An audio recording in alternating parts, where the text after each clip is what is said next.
Hola, ¿cómo estás? Bienvenido a tu canal Crimen y Nada Más. En una noche fría y oscura de febrero del 2008, el cuerpo de Ludwika Likowska, una mujer de 56 años, fue descubierto en un bosque cercano a una gasolinera de Kisevo, Macedonia. La víctima, que había desaparecido 3 meses atrás, había sido brutalmente asesinada. Su cuerpo estaba magullado, violado y estrangulado con un cable. El cadáver fue encontrado por un joven que paseaba por el bosque. La escena del crimen era macabra. El cuerpo de la mujer yacía en una bolsa de plástico rodeada de sangre y restos de tierra. Los investigadores se dieron cuenta de que se trataba del segundo asesinato en menos de un año de las mismas circunstancias.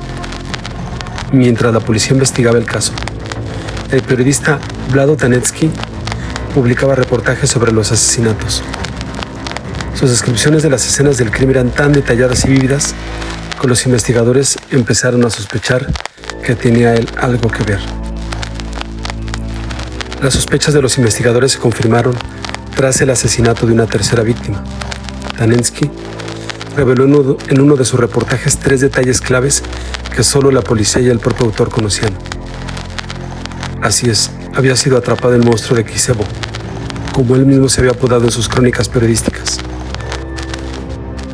Vlado Tanevski nació en 1952, en la pequeña población de Kisevo, Macedonia. Su infancia fue marcada por el maltrato físico y psicológico que sufrió a manos de sus padres. Su padre, Tradje, era un hombre violento y autoritario, que utilizaba el cinturón para castigar a sus hijos. Su madre, Gorika, era igual de cruel que su marido. Gorika se mostraba especialmente sádica con Vlado, a quien golpeaba y humillaba sin motivo alguno. El pequeño era presa de un terror constante y tenía pesadillas frecuentes. Con el paso de los años, Vlado desarrolló un odio profundo hacia su madre.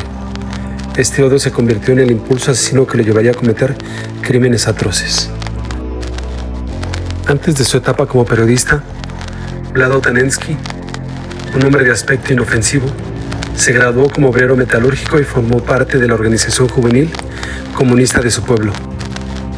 Tras su traslado a Croacia, se afilió a la Liga de Comunistas de Yugoslavia, o el antiguo Partido Comunista, donde encontró un ambiente de camaradería y disciplina que le resultaba familiar. En 1973, conoció a su mujer Vesna en un recital de poesía. La pareja se sintió atraída de inmediato por su amor compartido por la literatura. Vesna se graduó en Derecho, mientras que Vlado se convirtió en un periodista exitoso. La pareja se casó y tuvo 2 hijos. Vlado era un padre cariñoso y atento que se preocupaba por el bienestar de su familia. Sin embargo, Vlado albergaba un secreto oscuro. Desde su infancia había sufrido el maltrato físico y psicológico de sus padres. Este trauma le había marcado profundamente y lo había transformado en un hombre violento y sádico. Cuando sus padres envejecieron y enfermaron, Vlado se sintió obligado a cuidar de ellos. Regresaron a Kisevo y se mudaron con ellos. Vesna, que no sabía nada de los crímenes de su marido, lo veía como un hombre bueno y bondadoso. Pero el monstruo que había estado acechando en su interior finalmente se liberó. Vlado comenzó a asesinar mujeres jóvenes, recreando los abusos que había sufrido en su infancia. Los asesinatos de Vlado Tanevski conmocionaron a Macedonia. El periodista que había dedicado su vida a escribir sobre la violencia se había convertido en el mayor asesino en serie de la historia de su país.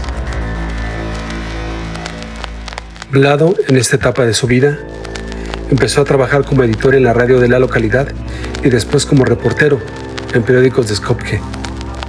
La competencia era feroz y Vlado era un hombre ambicioso y despiadado que no dudó en recurrir a cualquier medio para destacar.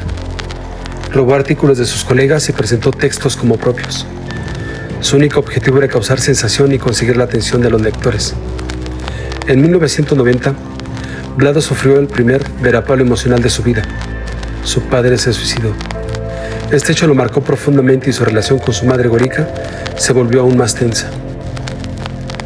Los conflictos entre ambos se hicieron cada vez más frecuentes y Vlado empezó a mostrar un comportamiento violento y agresivo. Era el único momento en el que se podía ver al periodista perder el control y mostrar su verdadera naturaleza. El resto del tiempo, Vlado se comportaba como un hombre bueno y afectuoso. Su esposa lo veía como un hombre cariñoso y atento. Pero Vlado, el hombre de apariencia inofensiva, escondía un secreto oscuro. Un secreto que lo convertiría en un monstruo. Aún así, la insoportable convivencia con su madre, que era una mujer cruel y sádica, terminó por destruir el matrimonio, en especial a partir de la muerte de Gorica en el 2003. La muerte de su madre, una mujer que lo había maltratado física y psicológicamente durante toda su infancia, fue un duro golpe para Vlado. Sin embargo, a pesar de su dolor, Vlado comenzó a sentir un cierto alivio. Por fin estaba libre de su madre, pero su libertad no duró mucho. El despido de Vlado de Nueva Macedonia lo sumió en una profunda depresión. Su matrimonio, ya de por sí frágil, se resquebrajó por completo. Vesna, su esposa, se mudó a Skopje con sus hijos. Vlado se quedó sin empleo solo en Kisevo. Ahora su vida había dado un giro de 180 grados. De ser un hombre de éxito se convirtió en un fracasado. De ser un hombre querido por su familia, se había convertido en un hombre solitario. Y de ser un hombre bueno, se convirtió en un monstruo. Los problemas económicos lo agobiaban. Su trabajo como periodista, ahora de freelance, de sucesos, no le daba suficiente dinero para vivir. Pero Vlado tenía un plan para solucionar sus problemas. Un plan macabro. Un plan que cambiará su vida para siempre. El 16 de noviembre del 2004, Mitra Signaskova, una mujer de 64 años, desapareció de su domicilio tras dejar un rastro de sangre en la cocina. Su familia y sus amigos la buscaron desesperadamente, pero no hubo rastro de ella durante 2 meses. Finalmente, el 16 de enero del 2005, un empleado de limpieza encontró su cuerpo dentro de una bolsa de plástico en un vertedero de Kisevo. El cadáver estaba en avanzado estado de descomposición y presentaba evidentes signos de violencia. La víctima había sido atada, torturada, violada y estrangulada. Llevaba menos de 2 semanas muerta, pero el autor de la barbarie la había mantenido cautiva durante más de 40 días. La noticia del asesinato conmocionó a Macedonia. El cuerpo de Mitra fue velado en una pequeña iglesia de Kisevo. Sus familiares y amigos la despidieron entre lágrimas. Vlado Tanensky, un periodista de sucesos de la zona, fue uno de los primeros en llegar al lugar del hallazgo del cadáver. Tanensky, un hombre de aspecto inofensivo, se mostró muy afectado por el crimen. Entrevistó a los familiares y amigos de la víctima y se comprometió a encontrar al responsable. Tanensky, sin embargo, no era lo que parecía. Era un monstruo. Era el autor del crimen. En sus artículos, Vlado no se limitaba exclusivamente a recoger las declaraciones de investigadores y familiares. Incluía informaciones que algunos tildaron de especulaciones. Por ejemplo, dio detalles del interior de la casa de Mitra y aseguró que el cuerpo pudo haber sido arrastrado a la cocina. Unos detalles que la policía mantenía en secreto. Pese a los fidedignos reportajes de Tanensky, las autoridades centraron las pesquisas en 2 delincuentes que ya habían asesinado a otro anciano semanas antes. Esposados y con ojos escrutadores, Rintesky, de 28 años, y su amigo Mirsesky fueron acusados de un horrible homicidio doble en Kisevo y Malkoets. Entraron al tribunal y miraban el techo con ojos inexpresivos y de rato en rato susurraban para sí mismos: todo terminó, ahora pagaremos por nuestros crímenes. Los 2 hombres fueron condenados a cadena perpetua, pese a que los rastros de semen hallados en el cuerpo de la anciana no correspondían a ninguno de los acusados. Ni siquiera se planteó la posibilidad de un tercer atacante, y Rintesky y Mirsesky fueron enviados a prisión. A principios de noviembre del 2007, Ludwika Likoska, de 56 años, salió a hacer unas compras al finalizar su jornada como mujer de la limpieza, pero nunca regresó. Sus vecinos decían que era una mujer tranquila y bondadosa, que luchaba contra la pobreza y trabajaba limpiando casas para alimentar a su familia. Al igual que le pasó a la primera víctima, esta mujer permaneció cautiva hasta días antes de que hallaran su cuerpo y durante este tiempo fue atada, maltratada, violada y estrangulada. Una vez muerta, la envolvieron en una bolsa de plástico y la abandonaron en una zona boscosa, próxima a una gasolinería de Kisevo. El 16 de mayo del 2008, una persona que salió a caminar encontró el cadáver de Sivana Temelskotska, de 65 años, metido en una bolsa de plástico y sobre un montón de basura junto al campo de fútbol local de Kisevo. Llevaba 9 días desaparecida y, como las anteriores víctimas, fue vejada y asesinada brutalmente. Tenía 3 heridas en el cráneo y múltiples fracturas de costillas, concluyó la autopsia. A los 2 días, Taneski llamó a su editor y le explicó su hipótesis respecto a este último crimen. Le aseguró que este guardaba relación con los otros 2 ocurridos en Kiseo en 2004 y 2008. Él le informó de las informaciones que había conseguido y el 19 de mayo consiguió que le publicaran a toda página su teoría bajo el titular "Asesino en serie acecha Kiseo". En el interior del artículo se podía leer: la gente de Kiseo vive con miedo después de que se haya encontrado otro cuerpo asesinado en la ciudad. El cadáver se parece mucho a uno descubierto a 20 kilómetros de Kiseo el año pasado, que existe la posibilidad de que este monstruo sea una obra de un asesino serial. Mientras tanto, la policía ya había relacionado a las 3 víctimas. Tenían edades similares y se dedicaban a labores de limpieza. Vivían solas, habían desaparecido y las habían encontrado brutalmente asesinadas. Además, tenían otro vínculo entre ellas: el modus operandi empleado por su asesino. Las secuestraba y las mantenía cautivas para torturarlas, golpearlas y violarlas salvajemente. Después las estrangulaba con un cable telefónico. Las metía en una bolsa de plástico desnudas y las arrojaba a lugares apartados de Kiseo. Mientras la policía iniciaba la búsqueda del asesino, el verdadero autor empezó a dejar pistas en forma de supuestas conjeturas periodísticas plasmadas sobre el papel. Según Blado, por ejemplo, una de las víctimas había sido engañada por el homicidio alegando que su hijo estaba herido, momento que aprovecharon para secuestrarla. En otra ocasión, describió que una de las mujeres llevaba un crucifijo de oro macizo en el cuello y que el resplandor de sus ojos azules fue apagado por el manto de la muerte. E incluso reveló el modelo de cable telefónico que usó el asesino para estrangular a sus víctimas. Las motivaciones del monstruo de Kiseo aún no están claras. Ambas mujeres eran amigas, Nitra y Sivana, y vivían en la misma parte de la ciudad. La policía tiene algunos sospechosos a los que está interrogando. Se podía leer en uno de sus reportajes. El periodista, aparte de informar sobre los casos, también criticó duramente a la policía por supuestas irregularidades en las investigaciones y por implicar a hombres equivocados, cuando estos se encontraban cumpliendo condena en el momento de los crímenes. Llegados a este punto, la policía comenzó a sospechar de él.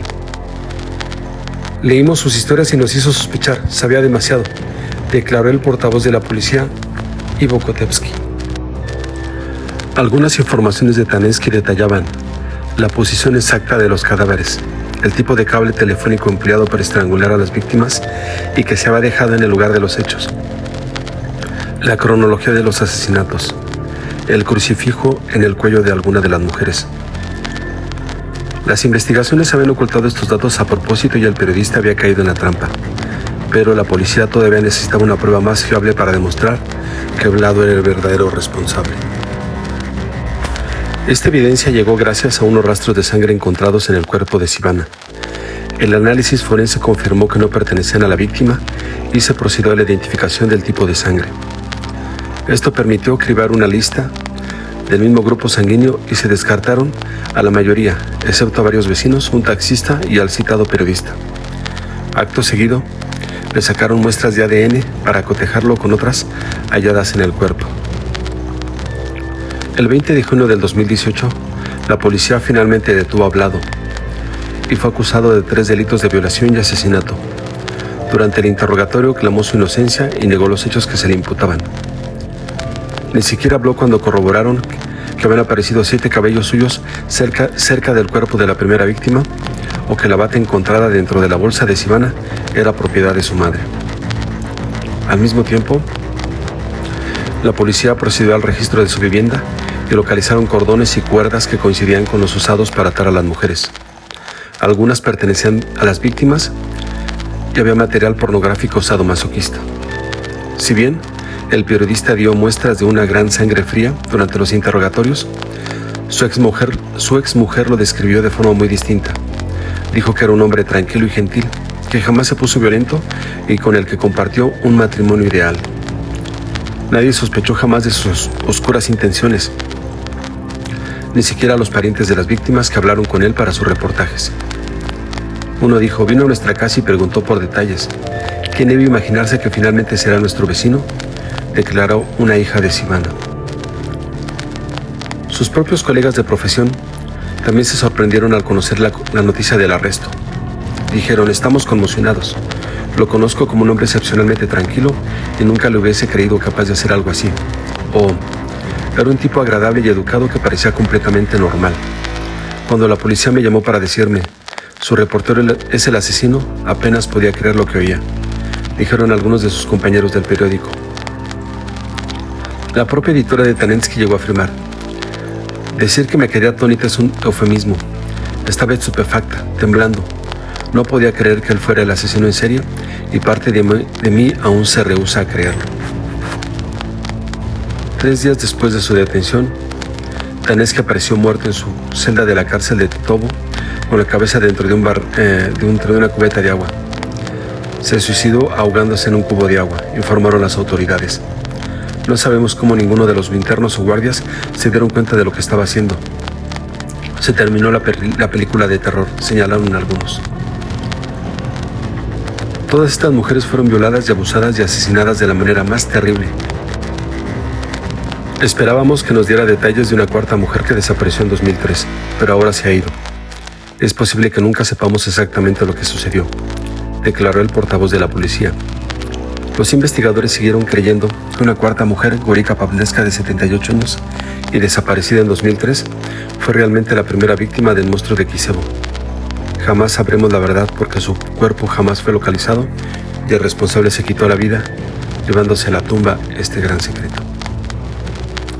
Si te gustó esta narración, danos un like y suscríbete a nuestro canal.